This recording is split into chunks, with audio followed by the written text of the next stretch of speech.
నమస్తే అండి అందరికీ. ఇప్పుడే అంది న్యూస్ అండి. ఇజ్రాయెల్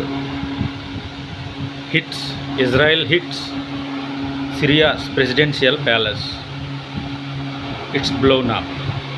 అంటే ఇజ్రాయెల్ ఫైటర్ జెట్లు సిరియాలో ఉన్నటువంటి ప్రెసిడెంట్ తాలూకా కార్యాలయం మీద, సౌధం మీద వార్ప్లేన్లతో దాడి చేసి నేలమట్టం చేసిందని ఇప్పుడే అందిన న్యూస్ అండి.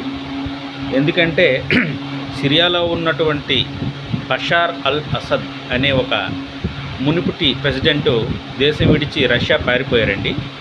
అక్కడ ఉన్నటువంటి మత కలహాల వల్ల గడిచిన 15 సంవత్సరాలుగా అక్కడ ప్రజల మధ్యన సివిల్ వార్ జరుగుతూనే ఉంది. అది మీ అందరికీ తెలిసిన విషయమే.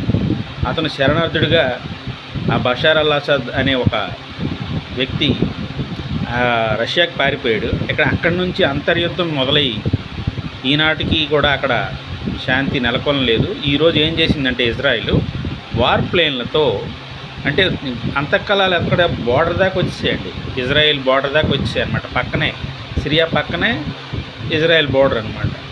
ఇక ఏం చేస్తుంది ఇజ్రాయిల్? వార్ ప్లేన్లతో ఆ ప్రెసిడెన్షియల్ ప్యాలెస్ దగ్గర ఉన్నటువంటి కార్యాలయం మీద బాంబ్ అటాక్ జరిగింది. మొత్తం నేలమట్టం అయిందని ఇప్పుడు న్యూస్ అండి. అదండి విషయం.